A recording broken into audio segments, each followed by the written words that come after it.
Hello, everyone, and welcome back to This Might Just Work Ideas for a Tired Planet.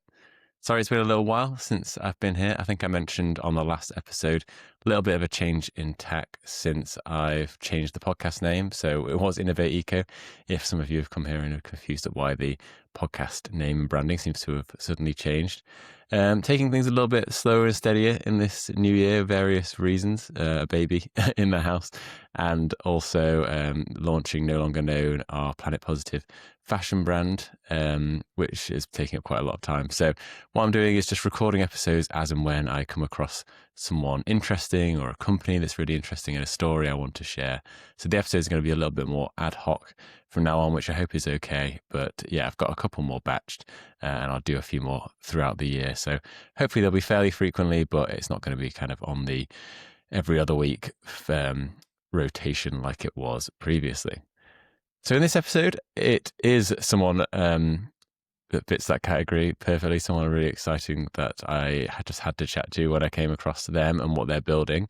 And this is Nathan Stranart, and he is a co-founder, one of not just two co-founders, but multiple co-founders of 10 Lives Festival, which is a really interesting idea that I came across on Instagram. I saw it and it basically said, we're doing this festival to try and regenerate land. And I was like, how can you use a festival to regenerate land? And I was instantly captivated. And then the energy that it gave off from this kind of cohort of co-founders, which we'll get into in this episode, how they're building the company completely uniquely from anything I'd seen before, was just the energy just grabbed me straight away. And then I was kind of, again, a little bit skeptical. What are they doing? Are they just saying this? But then as I dug into it, found out the people behind it are people who've worked in regeneration, who've worked in festivals. They brought together this group of experts, basically.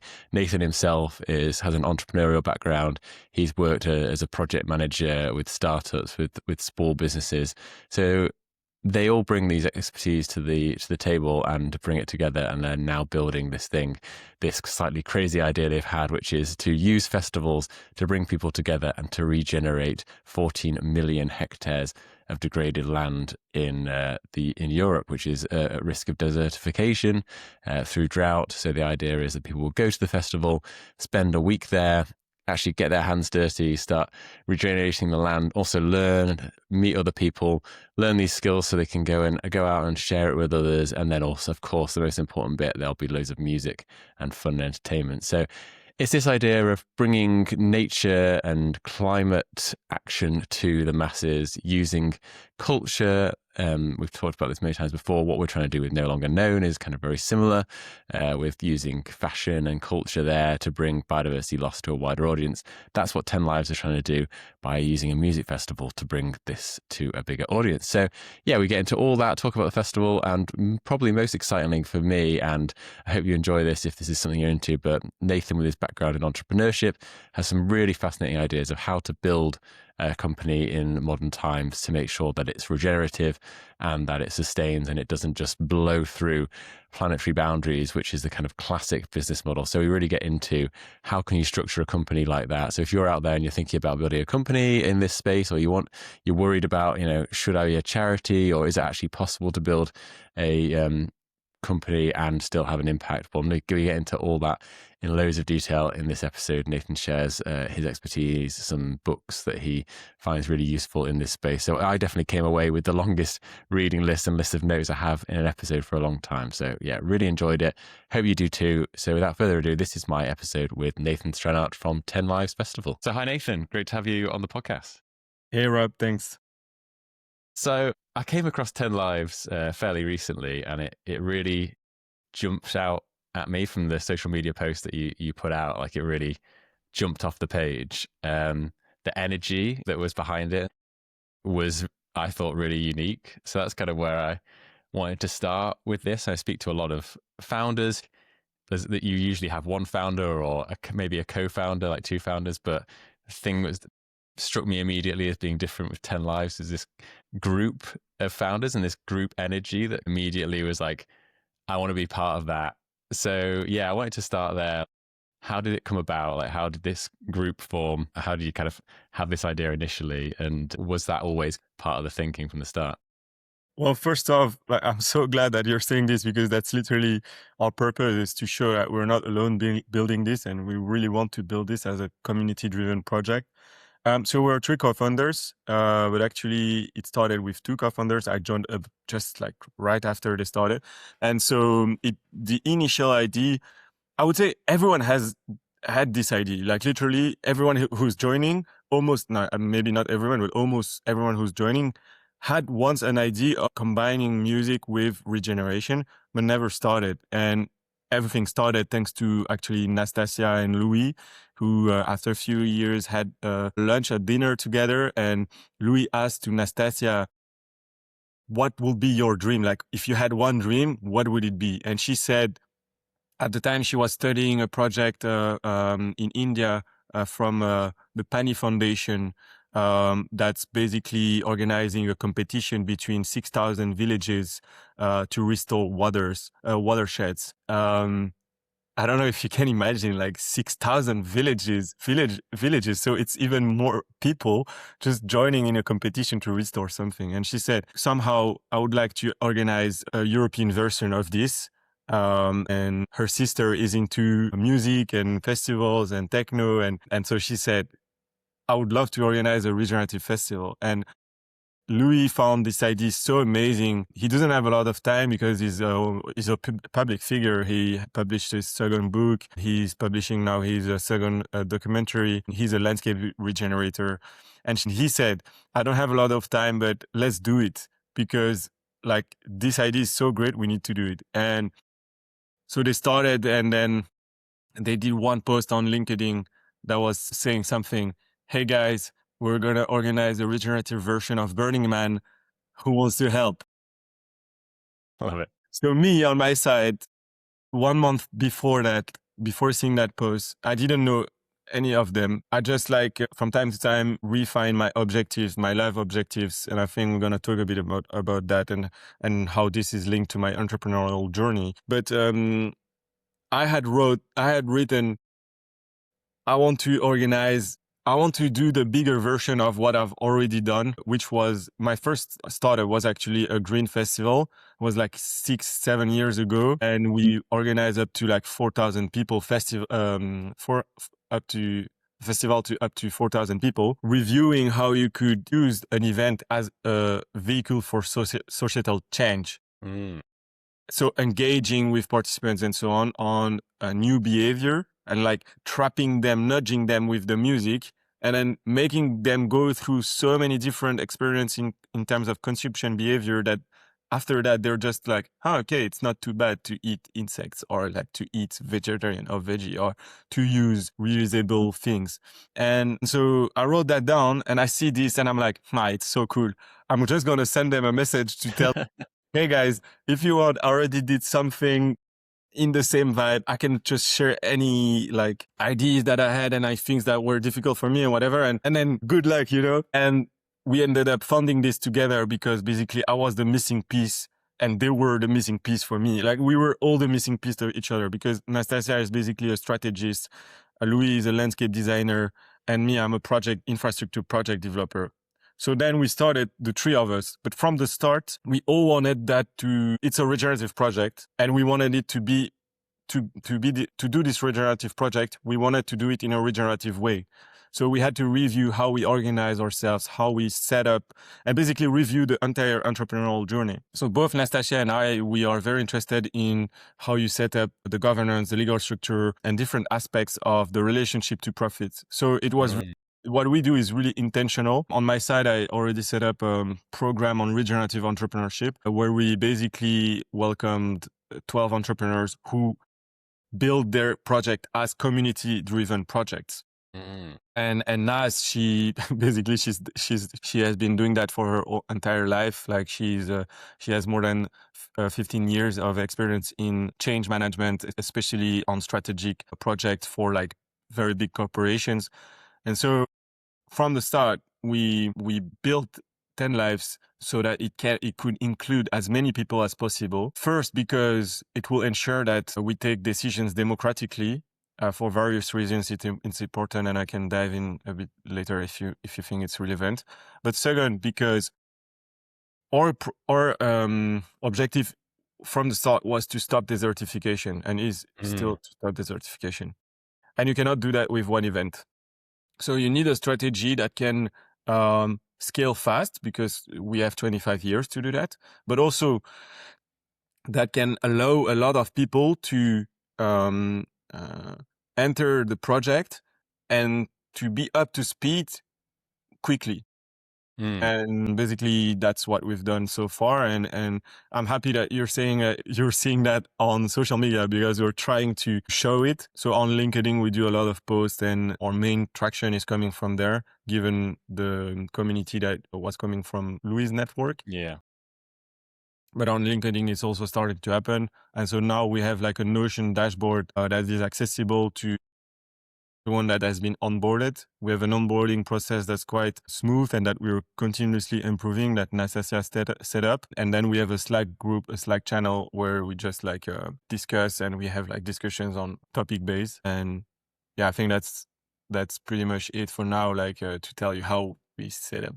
Wow. So it could potentially just keep growing. This kind of the founders or the organizers could potentially keep growing. I didn't realize that was how you'd set it up. And it's really interesting that you've done that from the start. Obviously, you've got experience with startups and things like that. And it sounds like the other founders have got really good like experience as well. So it's like a completely different way to building a venture to like a lot of startups I speak to, where they kind of just, and this is also interesting as well, when they kind of just start and then figure it out, and then after 5 years they go, oh crap, we didn't think about the legal the legal structure or whatever, you know. So Yeah. the fact that you're thinking about all that from the start like makes it pretty unique. To be honest, that's again like it's really intentional, because what I've personally discovered in my journey, in my entrepreneurial journey, was that it was very difficult to have a real impact without doing greenwashing or social washing, if you were not taking into account systems thinking, the rules of the system we are in. If you don't take them into account, you will end up to overshoot one of those limits. And let's be honest, we all overshoot them. But if you take them into account, if you know them, then you can make sure that you take the right decision. And to do that for a company, when you look at research papers, while everybody thinks that by having the right strategy, you can be really sustainable and you can really have your social or societal impact, positive impact. There is actually one very famous paper in this field, in this new organizations field, if you want, that's called The 5 Key Dimensions of Post-Growth Businesses.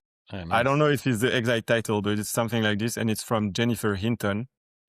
And basically what she says is there are 5 dimensions, institutional dimensions to organizations. So the size and location, the strategy, the governance, the legal structure, and the relationship to profit.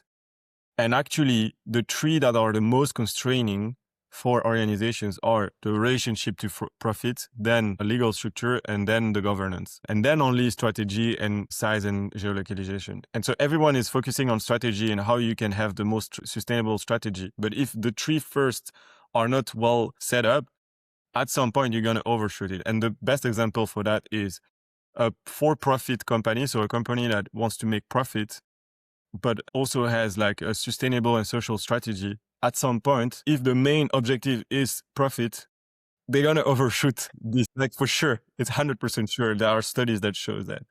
So that's why we are trying to set that up in a way where we take into account those 3 dimensions from the start to have a project that can have a real regenerative strategy, and at the same time still be competitive on the market and still be a company and still be efficient, because we still are in this system that requires that for companies. Wow. I mean, I feel like I need to do some more reading on that side of things for what I'm trying to build with No Longer Known and stuff, because it's definitely easier from the start, like factoring these things in. Like you start thinking through, right, if I want to make it regenerative and truly pay people properly and give money to good causes and things like that, and not just in a charitable whatever money's left, but built into the model, it's much easier from the start. Whereas, yeah, I've worked in sustainability and conservation type space for a while, working with businesses. Once you've got a big established company, it's very hard to get out of the the cycle, right? Like you've built a model that is to sell things at a certain price. People are just going to accept you go, oh, by the way, a can of Coca-Cola now costs £17 because it's like we need to build in all the externalities. Yeah, like I need to read up on that paper and do a bit more because it feels like there's more to it than just building in the cost. Like it comes down to a lot more in terms of the whole mindset of a So business, right? so I agree, and at the same time, so it can can seem overwhelming, and that's why entrepreneurs most of the time the answer is first I need to make money, then I think of everything else. Yeah, that way around. But Yeah, that's actually not true. When you set up a company, you still think about it. You just don't think about the consequences on the mission you really want to achieve.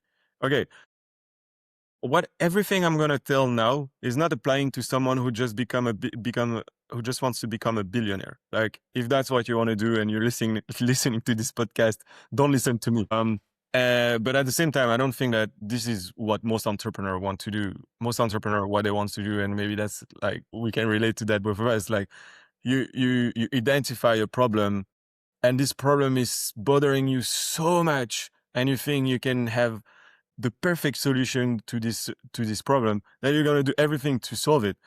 And at the same time, well, yes, you're gonna try to pay yourself because you need to pay yourself to achieve that objective.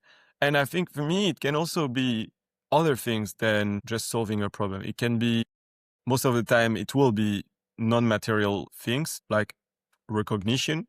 Most of the ones who just want to become a billionaire, they don't want to become billionaire to be billionaire. They want to be a billionaire because your life is going to be easier. You're going to take care of your family in an easier way. You're going to protect yourselves from risks. You're going to have a healthier life. But all this I've seen people having without just looking for like, yeah. There's plenty of people that have that in the world without being billionaires. yeah, That's the exactly. trap. Yeah, yeah, So yeah, it can seem overwhelming, but I think now there are like more and more the support ecosystem for that type of entrepreneurship is growing. Literally everything on regenerative entrepreneurship, framework for systems thinking. I can list a few yeah. if I you mean, like really. any kind of resources, whether you can list them now or if you send them over afterwards, I can include them in the show notes. But I'm sure there'll be loads of people out there that would love to if you hear that knowledge.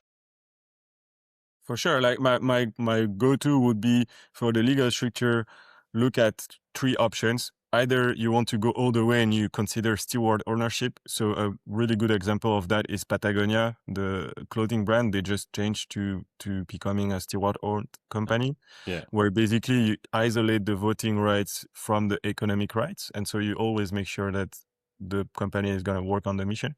Mm. Or you just do a cooperative, but you have to put some limits. Or you just do a non-profit, but you act like a normal company. Mm. And the link between all these for the legal structure is there is no dividend, or the dividend are limited, and that's how you tackle the biggest system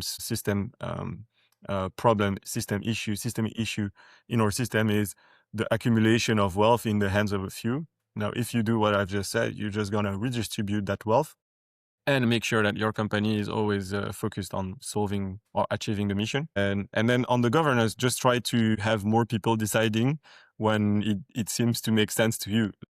Sometimes in 10 lives, I almost say I don't want to take this decision. Nastasia is doing the same and Louis is doing the same because I'm not the one doing it. And I'm probably not the best person to take a decision on, I don't know, Louis may be the best. What I can do is just challenge it with common sense. But then, like James, for instance, he's building the design. He's the one that is the best place to take the decision on the regenerative design for a first look, because he's in Portugal. He's talking to our partner Wreglesworth. He's working on it every day. He's Mm. challenging it with the landowner, challenging it with. He has the info. Like I'm never gonna tell him, no, now you have to do it in like 2 days. No, like he knows it's going to take 3 months, for instance, everything like that. And I think if you take more and more people in the decision making to challenge what you're doing in the governance, you're already doing a lot more than Yeah, most of like the. the pros and cons, I guess, of getting loads of people involved. 'Cause you mentioned already with like Louis and yourself, like other loads of things going on and other projects and stuff. So I guess, how are you finding, you said you had a Slack channel and things, how are you finding kind of, there's obviously the benefits of a big group, but then like the downside maybe is, right, we're getting some momentum here, the crowdfunding going, maybe one person wants to move quicker and then another person's like, whoa, I've got all this other stuff going on. Like, how are you finding that so far? Obviously, there is a downside to have like a lot of people is that sometimes you're going to have a situation where like you don't even know what is this person doing, especially in the entrepreneurial journey. As soon as you're a big corporation, first, it's probably not needed that but if you're in the entrepreneurial journey, so if you're like building the things, it's normal that at some point you identify flows. And the most important things in everything you will do is just that you iterate when you meet one of these flows.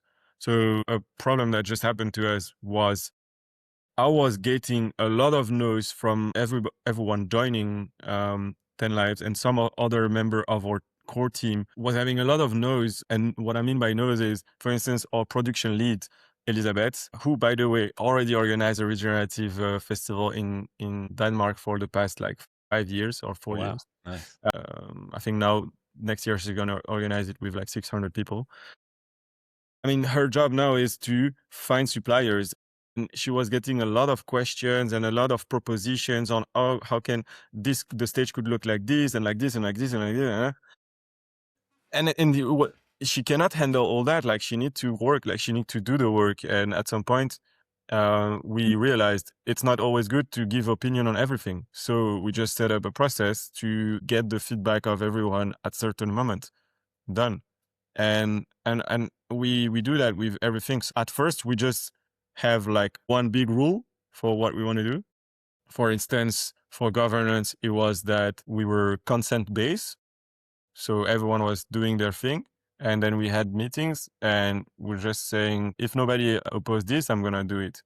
And then we just iterate and we fine tuned and we just add rules when it's needed and not just to add rules. For instance, at first we didn't have like a strict organization chart, or like everyone joining could just like help on everything, no matter the time they were putting, no matter like the role, no matter the responsibility. But then we realized it's not working. Like, we need to know who takes the responsibility of each decision, and we need to know who decides for what. And so we just basically invented our own structure. Now we have like the core team that's organizing the festival. We have like 5 members. Between those members, we decided on the responsibilities, the commitment, but also like the reward. And then we created other categories, like for instance, the extended core team, who are volunteers who can dedicate it. They can dedicate 8 hours, or like between up to like one hour, or like more if they want, but like around one day per week. What they get is they get their free ticket, so no financial compensation, and they help before the event on specific mission related to one of the responsibility of a core team lead. So that the core team is meeting like every week. We decide of everything together, but we have people helping us before, and we give the opportunity to people to help us before. And that we did because everyone was asking us, like, what can I do? What can I do? How can I get involved? So we found a way for them to get involved. That's also why we did this crowdfunding. Yeah. Everyone was asking how they can get involved, but not everyone has the time. So then we thought, okay, we want to do a test. It costs money. Let's give the opportunity to people to support us in doing this test. I think that's like the way we are working is just basically using typical entrepreneurial skills, like basically relying on the main framework that everyone uses, which is the Lean Startup Framework, but we just make it in a coherent way with regards to our values. And so we're not just gonna set up a normal company if it's not fitting our values. We're not just gonna use the normal way of deciding if it doesn't fit our values. And that's how also these entrepreneurs that I met in this project that is called The Good Cast, Mm. That's the program, the regenerative entrepreneurship program that I built with my girlfriend. All of them, they use that same principle. One example is the founders of Team for the Planet. It's a French company that is raising funds to invest in spin-offs, in innovations that tackle CO2 emissions fast. The way they are setting up, the way they are still setting up their company after 6 years is they have an idea of what should be done. For instance, we have all the solutions and the innovations, but the way we are financing it, so putting pressure on them to provide like super high interest, is not working for them because they need a push at the beginning. So they were just saying, okay, the normal thing that we should do, like the coherent fit should be, we allow people to invest, but they cannot get dividends. They will get dividends, but not money. They will get CO2 emissions dividends, what that climate dividends. And they allowed a lot of people to be part of this project by not setting up a normal company, or at least, actually, no. They set up a normal company, but then they realized they could not give the opportunity to as many people as possible to invest in their project. So they changed the legal structure to something that will allow them to do that. Wow. And that's how they... I love all this. Like, I've been saying this for a while, is that particularly with like millennials and younger generations now coming through, we can start being more imaginative with like what returns look like. As you said there, like dividends don't have to just be cash all the time. Like I've been thinking about this for a while with kind of like bank returns. Like when we've got a 1-year-old. I was like, how cool would it be if you could set up like a bank account, like an ISA type thing, but instead of just getting like a monetary return, it's restoring nature. So when they're 18, they're like, oh, you've restored this much nature. Different ways of rewarding people, right? I feel like we're still stuck in this very one-dimensional thinking of like what rewarding people can look like. So what you're talking about there is music to my ears, because like it sounds like it's already happening, and it's really exciting to hear different structures. People are being innovative with like how they think of company structure, and how there isn't just one path to like scaling a company, right? That's really cool. No, definitely. And it's like, for me, there is not one path to have an impact. Like, I used to think, okay, when I was I studied business engineering. I was really not aligned with what they were teaching me. Like, I was learning from like all these big multinationals, and I was like, why? Like, they're not doing great things. So why should I learn that, how they behave? And I became almost an activist, like literally, like I was an activist. And it wasn't really not fitting my personality to be an activist. Although I think that the work they are doing, especially in Europe, is tremendously important. And a lot of young people align with this way of having an impact. And I think it's one of the best ways to have an impact, but it's not fitting everyone and probably not the general population. And I was looking for my way. My way is through entrepreneurship. Then you really need to walk the talk. And in my opinion, the only way to walk the talk is to take into account the limit of the systems we live in. And one book that really helped me to figure that out was, for me, the Bible of anyone who wants to understand how to be truly sustainable. And it's called The Limits to Growth from Donella Meadows. It's just basically explaining, modeling the systems, the earth systems we live in, and showing that we are going to overshoot if we still behave like this. So what is the main driver of how we behave in the society? So it's companies. Everything is done by companies. So if you have ways to review how companies are behaving, you are, I think, having like a tremendous positive impact. And to do that, you need to know how a company can take into account those system limits. And that's actually something that is just now starting to being researched.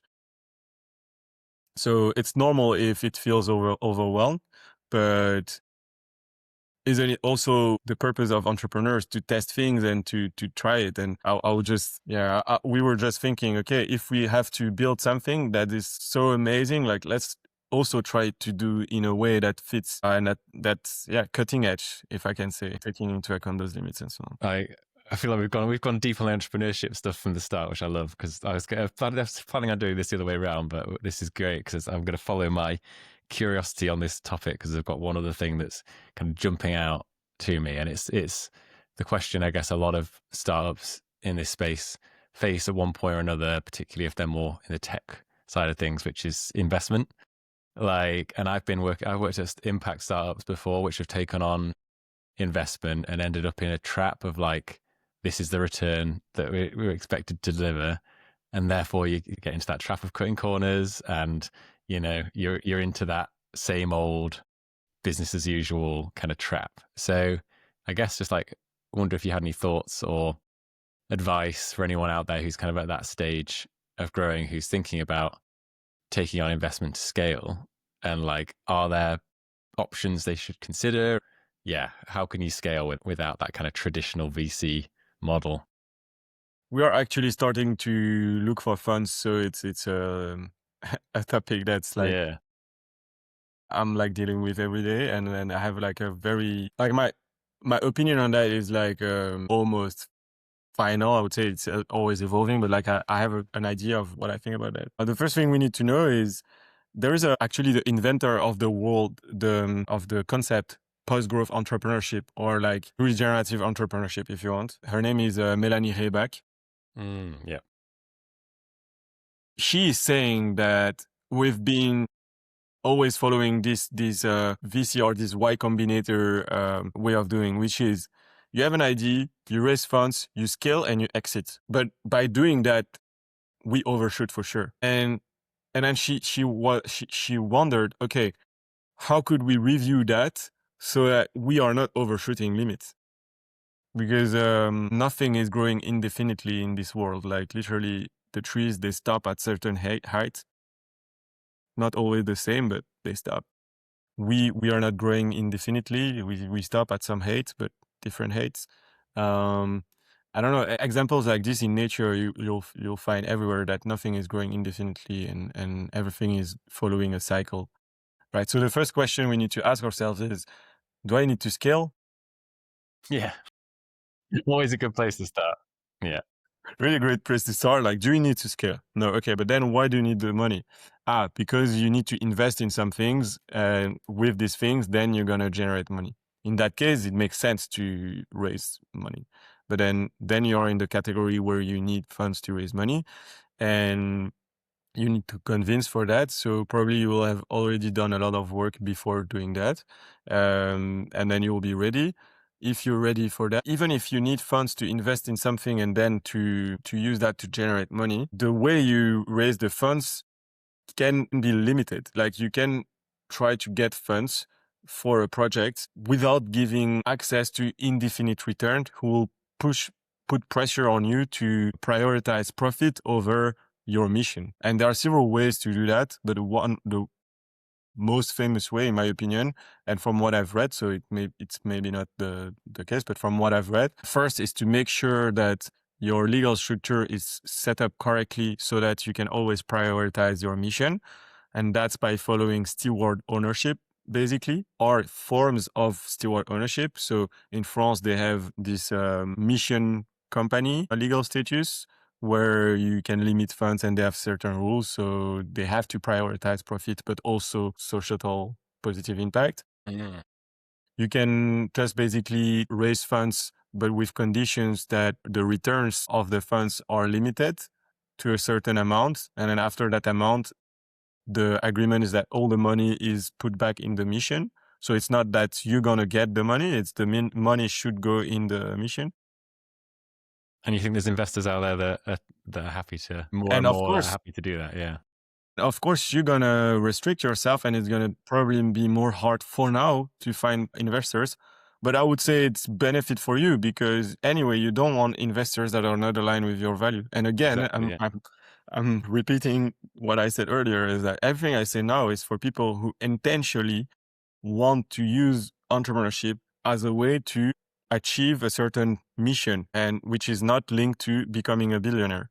Because then what I say don't apply to you, and don't listen. And most of the time, you don't need to raise funds. You just need to bootstrap. And bootstrapping just means that you're going to try to finance yourself on the revenues you generate. And this is feasible for most of the sectors, not all. For instance, the infrastructure sector, investing in like big infrastructure or nature-based infrastructure and so on. For now, I didn't find a way to do that without making the use of investments. But then you fall in the first category and try to find aligned investors. Another way is you use climate dividends. This is now usable by everyone in France, I think. And there are a lot of companies that already started to use that. Climate dividends is the thing that was invented by Team for the Planet. But you could actually invent your own way, I think, if it's not climate dividends, can be, I don't know, biodiversity dividends and so on. And that's something we're actually considering for 10 Lives, to create our own way of retributing the money, because that's actually a solution to the flows of philanthropy. In philanthropy, you're never sure where your money goes, and some projects need just philanthropy, but with the way we are talking about, like climate dividends or other ways, then you are able to more efficiently what is the impact of your money. I don't know if it's feasible for social projects, but at least for climate CO2 related project or a biodiversity project, I think it's considerable. Yeah, that kind of stuff really excites me. Like, it's always been my, as you say, one negative I've had around the NGO, the kind of philanthropy model is like, that the fact that a lot of the money has to go into that advocacy side of things, and it's not like tracked to a impact on the ground necessarily. And I think that's great. Like, I think that's what charities should be doing, is like spending a lot of time in the advocacy space, because we need that. We need to shout loudly. And that's where I think like businesses really kind of come into their own, and you can start having dividends, or you can even have like voluntary tokens, like things like that are now coming into place with interesting like decentralized technology, like really be able to track like that impact down to like a really like small scale, which is exciting. I mean, I guess like to loop back to 10 Lives then, like, and fitting all these pieces together, because that was like super interesting already. I've made loads of notes. I'm sure there'll be some really good things for people to dive into on the entrepreneur side. But I guess like on the 10 Lives thing, like have you started with a kind of end vision, and you kind of working back from there and kind of trying to piece together the steps on the way, I guess, for the listeners, like what is that end vision, and do you think it is useful to start with like a big goal of like restoring X number of hectares or meters cubed of water, and kind of working back from there? Yeah, I would say the first step was to actually align on what would be our main mission and what do we all strive for, because we all have our own idea of what is our mission, and that is what is making our mission ours, like our community missions. The one we defined is still relatively big, but it's to stop desertification in the Mediterranean region, or in Europe at least for now. That's a big goal. I like it. Yeah, it is. We converted that to certain numbers, which to me are not really relevant, because for now we're still so early in the process that what we just need is a star, and we need to know that the star is that we can achieve the star, or that if we do everything correctly, we'll at least fall just below it. Numbers can help for that. So that's why for like the next 5 years, we already planned those numbers and defined those numbers. But for me, that's not where I would focus. Where I would focus is to make sure that you have a clear issue that you want to tackle, and that your solution is the best one to tackle it. Doesn't matter if at some point you're gonna, it doesn't matter if this solution will one day achieve such a big goal. Like, who knows if desertification will one day completely be solved? And who cares actually? If you have a chance to slow it down, if you have a chance, and if you're a solution to at least try to stop it, this problem is so big that it always matters to start doing something. So the point is not to see if at some point we can completely solve it, but It's to see if your solution is actually making a change for it. So with this such big aim that we had, like to solve desertification, we wondered, okay, how can we make sure that we can actually define a solution that can solve that? And with that came up another issue, which was the problem of mental health issues. Mm. In our entourage and in general in social media and so on, it's becoming, and in the research, it's becoming more and more clear that it's not only nature that we are deteriorating, it's also ourselves. We have way of being and of organizing as a society. And more young people experience problems like eco-anxiety, depression, like being completely paralyzed in front of all the social problem. So the problem of desertification is basically a problem of water, and you need to make actions to retain water and to repair the water cycle at certain spots, basically where the desertification is happening, because it's a cycle. And to see that, you can actually, everyone who's listening can just go on Google Maps, open Google Maps, go on the north of Africa, and you will see there is like a big band of line of yellow on top of the north of Africa. And if you zoom in, you're going to start seeing in the south of Europe, you're going to start seeing this yellow. And you're going to see that basically it's not only happening downward, the desertification, it's also happening upward. And that's why we are targeting Europe, is because that's where the desertification process is happening. And that's where you need the intervention to repair the water cycle.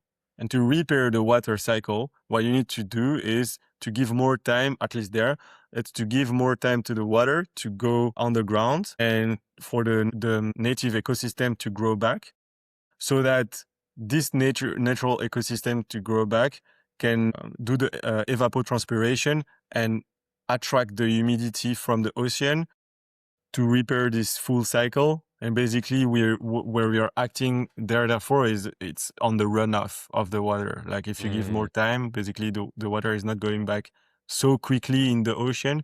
And so the humidity stays and the water is there, so the life is there.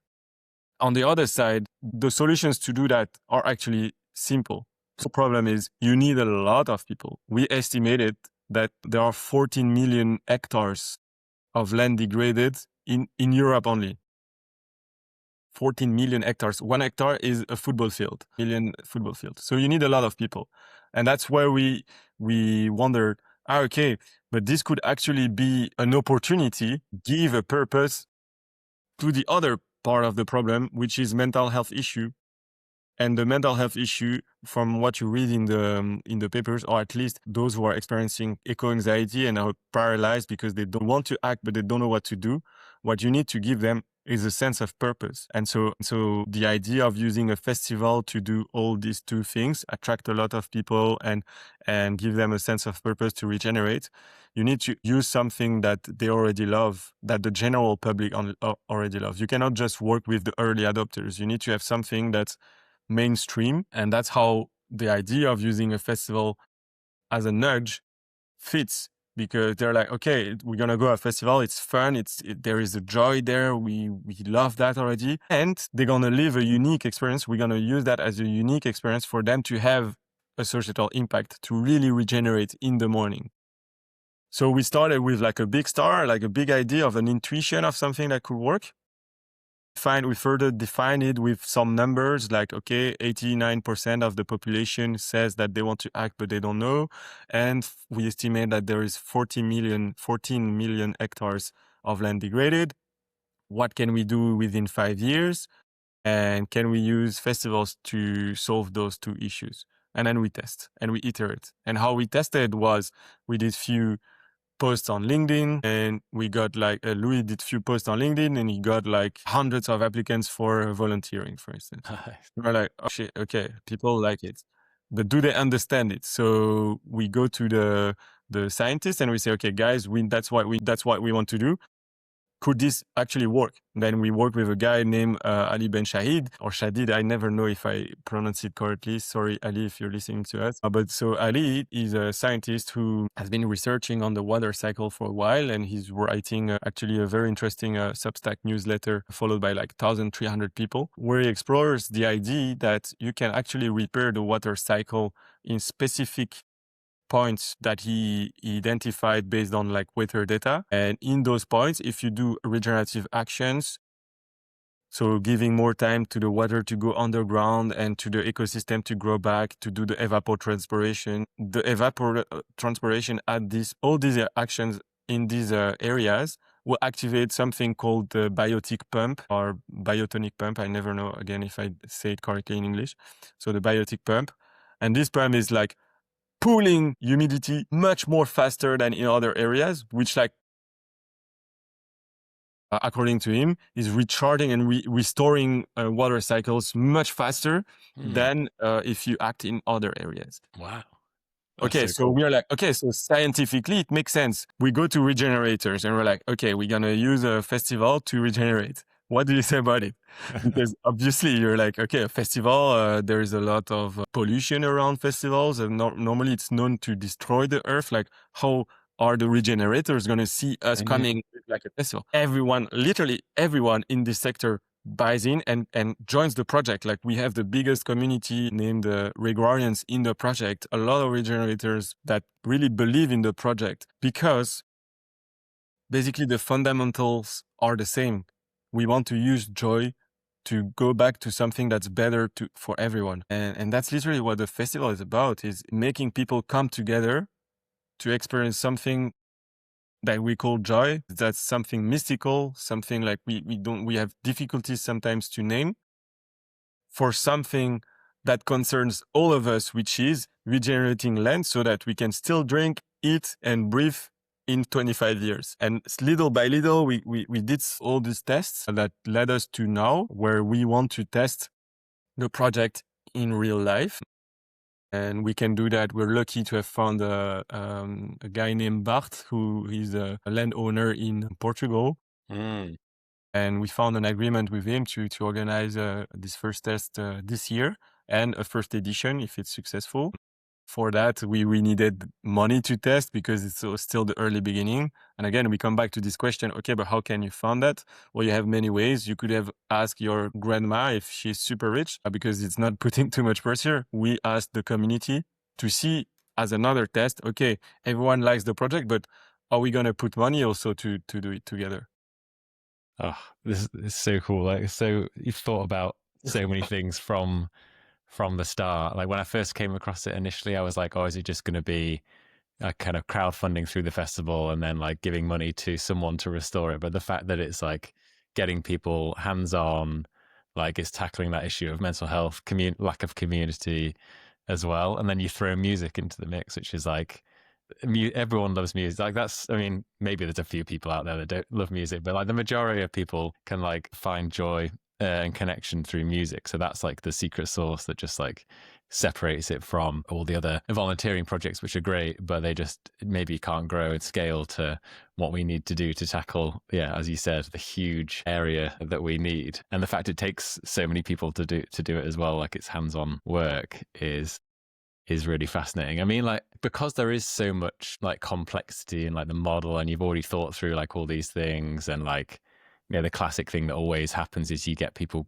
going, oh yeah, music festivals, they're polluting, or like if it's going to be in Portugal, everyone's going to be flying there.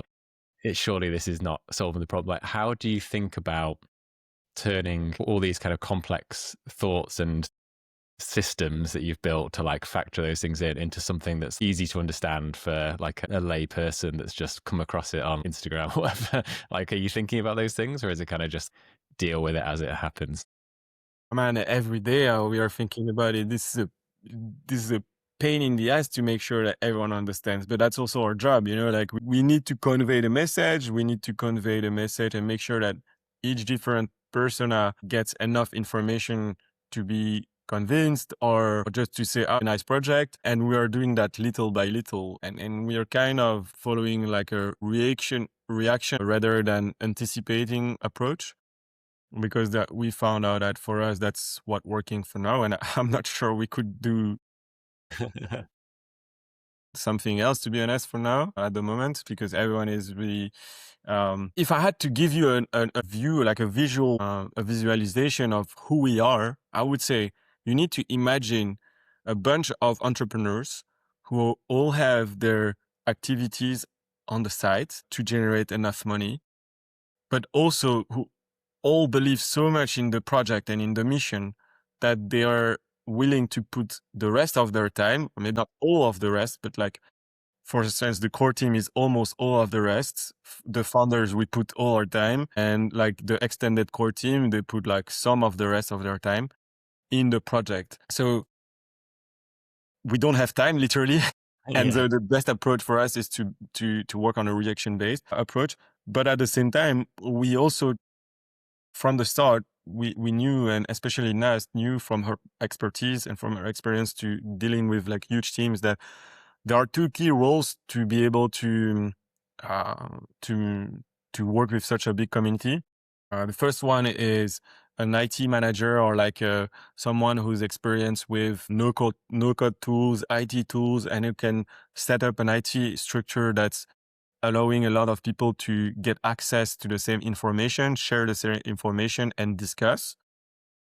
And the second is a knowledge center manager, or like a knowledge leader, who makes sure that all the information that we need are shared correctly across the different channels we use, and that we centralize. And we just found those two people. So before, it was Nast and I doing it. And as soon as we were developing new strategies and updating the strategies, we're kind of like putting it somewhere in our Notion, so that we were sure that everyone was sharing the same. But also you make sure that you have follow-ups with the right person. So like the core team, quite quickly, we're like, okay, guys, even though we don't have time, we need a weekly meeting. It's impossible otherwise. With the co-founders, for now we have like a bi-weekly, because it's more for like the like higher level strategy, but like for the more operational strategies, like we need to talk almost every day. So I would say now that we found those two persons who are volunteers, but are skills, they are experienced, I think we will be able to be even better at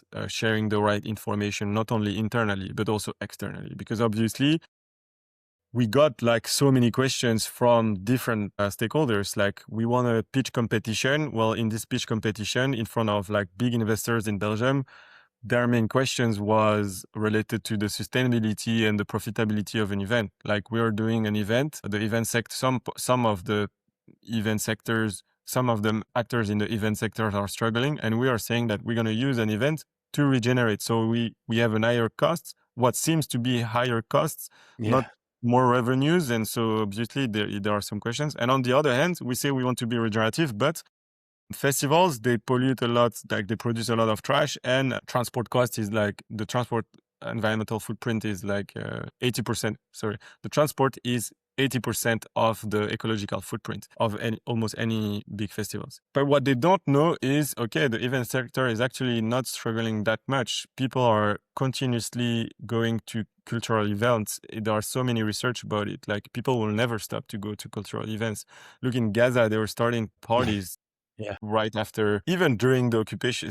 It's still occupied, but like, even during, even before the truce in the market, you see that more and more festivals are being sold out. For instance, the two biggest festivals in Portugal, so Waking Life and Boom, both of them have been sold out for the past 3 years, and growing numbers. So Waking Life, it's been like 10,000, 11,000, 12,000 people, always sold out in like 2 seconds. And Boom Festival also like growing. They organize their event every 2 years, growing and sold out, and it's 40,000 people to 50,000 people. So it's, I think, just a way of coordinating and organizing that makes it profitable or not.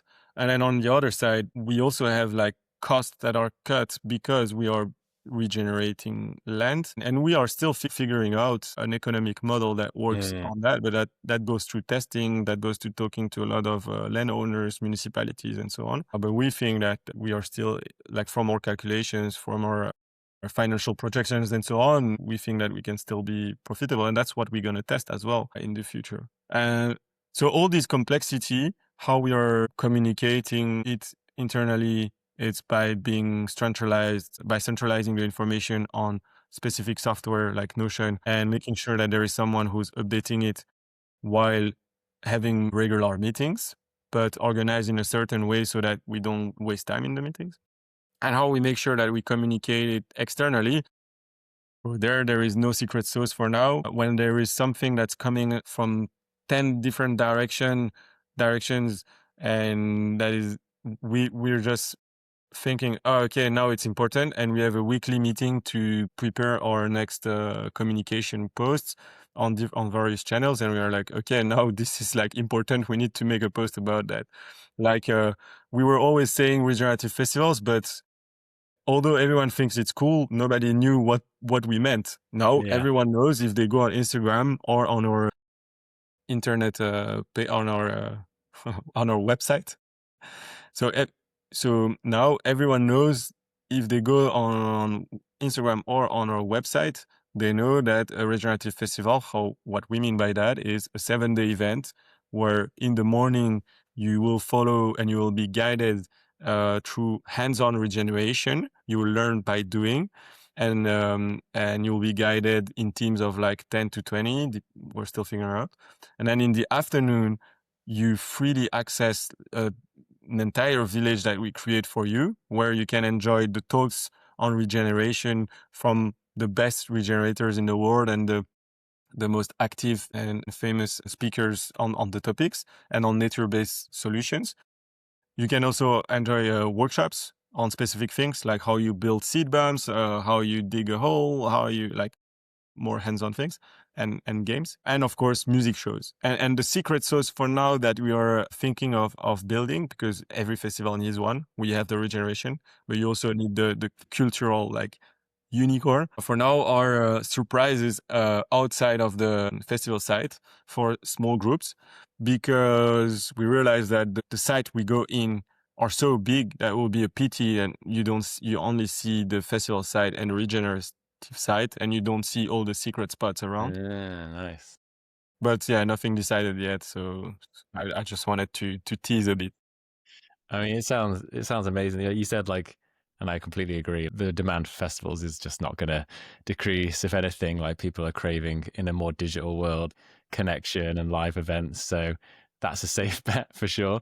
And I think then it'll become like, because you see more and more of them popping up, because like the price of individual concerts is like rising a lot quicker than like festivals. So like I personally go, because I don't have as much time now. Like I just go to like a couple of festivals rather than going to. I used to go to gigs on almost a weekly basis back in the day. Can't do that anymore as much. But yeah, then it will come down to who's doing something differently. Like, why would I choose this? Because there's obviously a battle for who's got the biggest artist at the moment. For maybe it's doing something differently, like having a regenerative element to it, or something that's like a hook that's going to separate you from the noise. So yeah, I really love it, and I think just like the whole model, like I saw a post on that you did on Instagram recently. Like it was kind of like looking back for 60-year-old me Yeah. looking back at like 30-year-old, like what would I say? Absolutely loved that. Oh, thanks a lot, man. It means a lot because this one was like, so we are always discussing about the different posts, like with Nastasia, with Jeff, with Joanna, with Isabel, and always trying to figure out nice ways, specifically for Instagram, to do complex things.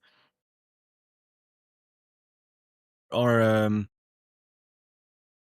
strategy and what we want to communicate is basically an adventure. We really want people to Yeah. come with us on an adventure building this project, because for us it is an adventure, and we figure out what we need to do on the way, and we want to bring them with us. And at that moment I was really telling myself, what would I want to tell myself in like 30 years if I succeed?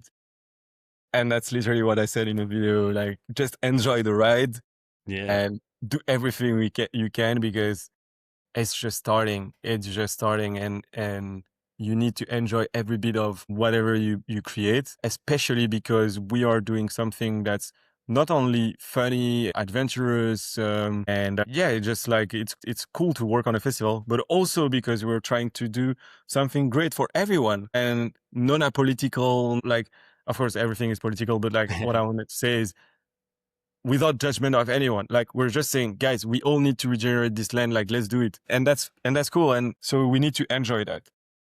Yeah, it has to be fun, right? That's the thing. Like, comes down to, I think you guys are absolutely getting that spot on.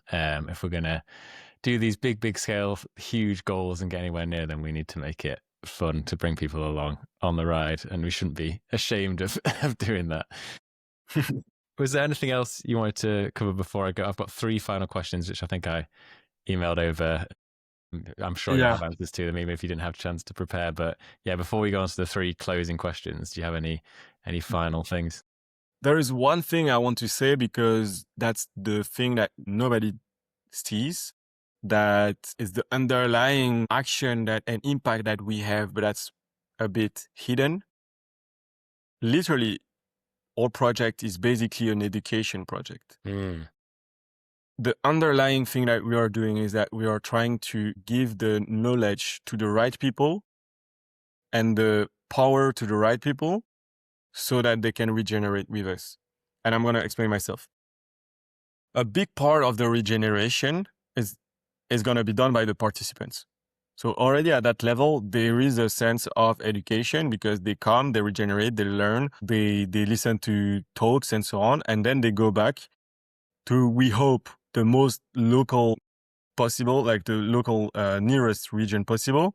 But even if it's someone from the north going to the south, it's still important for them to include them in the project, because we are the one in the north to eat the food that's produced in the south. Like, literally, we are the reason why everything is being dried out with organic food in the south. So we need to participate. So that's the first level of education. But the second level, and when it becomes super interesting, is who you need to lead the participant in the regeneration. If you have 2,000 people coming, you will not handle 2,000 people with 3 guides. You need like almost 200 guides to lead them. And those 200 guides, they need to have the knowledge to guide those participants. So actually, one big part of our project is to find local inhabitants near our festival sites, to train them following a process that we're still building, but that will be quite flexible, but that will require them to come on the festival and so on. But really to train them on regeneration with the cutting edge knowledge and so on, having them guiding our participants during our festival. But then they are the one who will go back to their local regions, probably their own land. If not, they will do that as a service for others to also implement those principles in their region. Imagine the impact, like 200 people, 2,000 people regenerating one spot over a few years, and then 200 people every year being trained and doing that around the festival. That's huge. It's huge. Yeah, local economy, like the ripple effect. Like, it's hard to measure, isn't it? But like, it's hard to measure, of course. And then so this is the second layer, and then the third layer is the most narrow, but also the most impactful, is everyone joining our project is expected to shadow what we do in the core team, and those who are like really and see what we do, have access to all the information. Those will be the one to organize the other festivals. And that's education, basically. That's training. That's like sharing experience. And that's why we need to be community driven. It's to make sure that this education part is also possible. I love that model as well. Like festival builders, basically creating, and then it just grows from there. We had on a previous podcast, Pocket's one, who's from a company, they build pocket forests, and similar model. They just teach the methods, and then you can become a forest maker. And then you have and then it just spreads, and they've got them in like 50 countries around the world now. So I love that idea. That's how you scale. Doesn't need to be a VC investment every time, right? I have like one thing that Melanie Reback says, and it's a visual that I love, is there are many ways to scale. And we thought scaling was taking a rocket and going as far as possible. But actually, a tree also scales. And the way they scale is they grow, they stop, and they make fruits. And those fruits go into the ground, use the myceliums that we all share, grow, stop, and make fruits. And that's how you scale. Basically, that's what we were trying to do. I love that. What a great way to end the chat and round things off. So yeah, before we wrap up, 3 questions that I ask all my guests. The first one is, you've already mentioned a few books and things, but any sort of, whether it's podcasts, films, books in this space that you've either read recently or just like timeless classics that you want to recommend that you haven't already mentioned. Yeah. So the first thing I want to say is, if you want to learn regenerative entrepreneurship, I'm just going to do a little advertising for myself. Go on The Good Cast. It's in French though. So I don't know, if you don't understand French, you need to wait a bit. But really, you're going to just follow the process of 12 entrepreneurs who made it in integrating systems thinking in their entrepreneurial journey. But that being said, I'm looking behind myself because I think it's there. Okay, no, it's not there. It's upstairs. The book I advise everyone to read is a book named Think and Grow Rich. And it's called Think and Grow Rich, and it has been written by Napoleon Hill in 1937 or 1932, something like that. Everything starts with yourself. And while the book is titled Think and Grow Rich, which makes you think of money, it's actually not about money, but it's about what are the rules of life to achieve something you want to achieve and to find joy in what you do. And there is a very specific process to that. In that process, you have the process to define a very clear desire, to visualize that desire in a certain way, to use not only what you can see that is true, but also spiritual things and ways of activating parts of your brain that connects you to higher things. All that are like not only true because it's being proven more and more by scientists and someone called Joe Dispenza, if you want to look at the scientific research. It's also something that it's the only thing that will allow you to do something you want and you love in your life, especially if this thing is something like a regenerative festival or a regenerative project. Everything starts with you. And so I would really recommend to read this book because to me, from what I've read, it's my other Bible. I have The Limits to Growth for everything related to systems thinking and sustainability. And I have like Think and Grow Rich for everything related to self-development and how to be happy and do what I want in my life. Yeah, like it's not the first time it's come up actually on the podcast as Really? a recommendation, Nice. and I literally just reread it like last month. Nice. So I echo it completely. Like when I first got recommended it, I was just out of university. I remember hearing about it. I was like, why is this book from the 1930s still getting 5-star reviews? And It's the like you basis. said, is it just about money? And then like you start reading it and there's things about speaking things into existence. And I was like, and then I was only on like the second or third week. I've read it a few times and you start practicing it and you're like, oh, actually this really works. Like this, you start to see the It fruits of does. the kind of rewards. And yeah, it's one of those, you have to just embrace it and run with it. Me, that I know it works because that's how I became a professional football player when I was 17. And I did that for 3 years. At 15, I was almost gonna quit. And then my father like just convinced me to pursue my dream, but literally to manifest it. So for 1 year, I was not the best at soccer and so on, but for 1 year, I convinced myself literally every night. Yeah. I sat down and I was like, I'm the best, I'm the best, I'm the best. And then like 1 year later, I go in I'm overclass, so I go with the higher team, and then little by little, I became like good, or at least I was playing well. And then I got a call at 17 from a guy from nowhere. Hey, do you want to become pro? Wow. And then other things happened like this in my life when I was practicing it.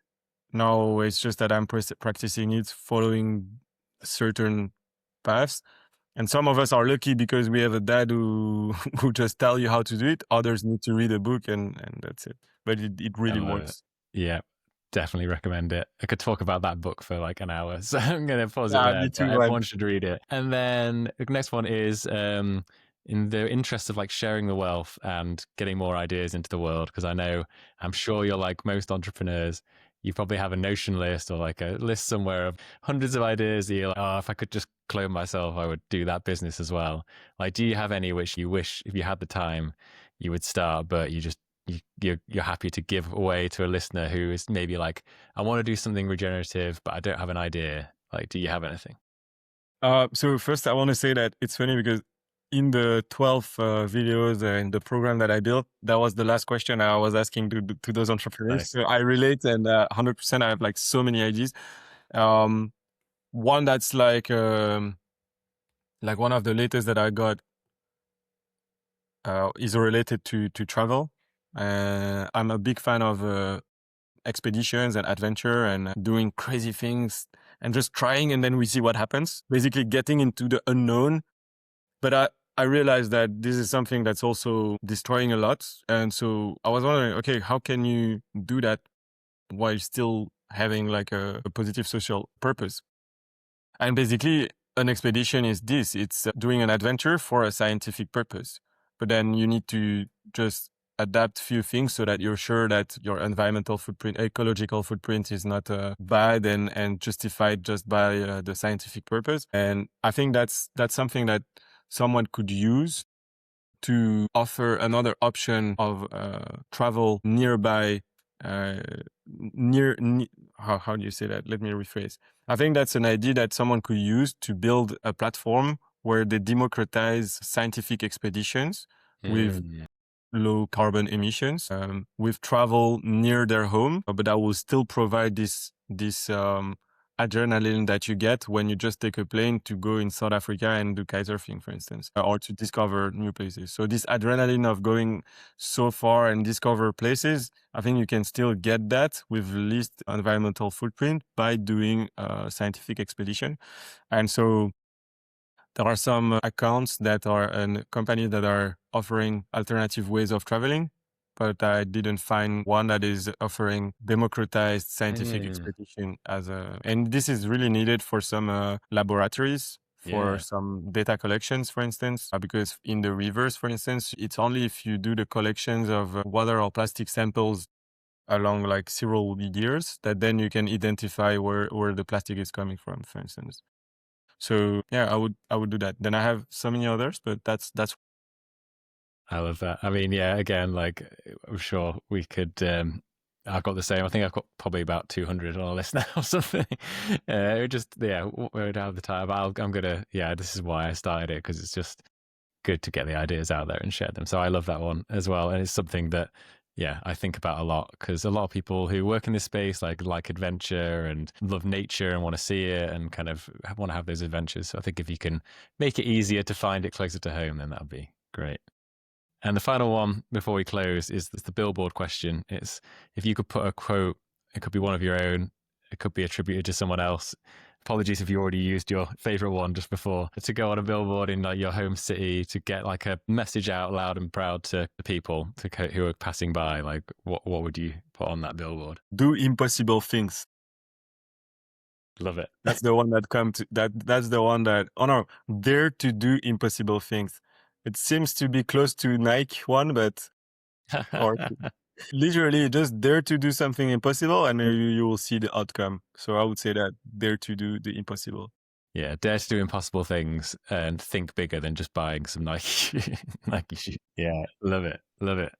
Amazing. Well, thanks so much, Nathan. It's been really fun, and like I've made probably more notes than I've made on any podcast before. So that's a testament to your knowledge and skills. And yeah, like I was just nodding along with all the stuff you're doing and how you're building it. Want to learn a lot more about that side of things and how we can build regenerative businesses and stuff. So thanks so much for sharing all that knowledge. Yeah, like any closing remarks, where can people go, I guess, to find out where's the best place for people to go to find out about 10 Lives? What do you need from this community in the short term? Like, is it crowdfunder? Is it like more people helping out, building it? Yeah. So guys, we need one thing now. It's for you to go on our website, click on crowdfunding and contribute, being just because you want to support us, because you find it's a cool idea, or because you want to join the first test. That's the only place for now where you can buy the tickets to this first test in May. We have this test in May with max 100 people, and then we have the first edition in October 2026, 1,500 people.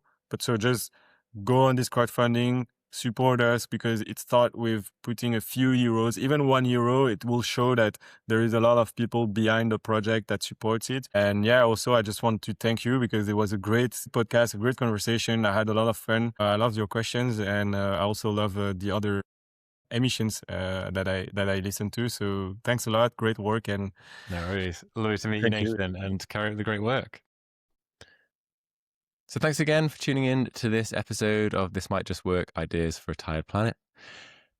I don't know about you, but that episode was really inspiring to me. I've definitely made a lot of notes and gone away feeling inspired and motivated. And I'm going to sign up to the crowdfunder to get access to that first festival later this year. So if you want to do that, please do support them. I'll leave a link to the crowdfunder below, and also a link to find out more about 10 Lives and what they're building there. And yeah, I'll be back with another episode fairly soon. As I said at the start, it's going to be a bit more ad hoc over the next few months or even years. If you are someone that wants to be on the podcast, or you know someone that would make a good episode, anyone that's building something or working for a company or working for a charity or anything really, or an academic, we're really branching out in this season to find people that are doing something innovative and interesting that might be worth sharing with the world. So do reach out to me in the comments, or you can DM me on Instagram. It's at @RobReg. Again, I'll leave links to all these in the description below. But thanks again. Have a great week, and I'll be back soon with another podcast.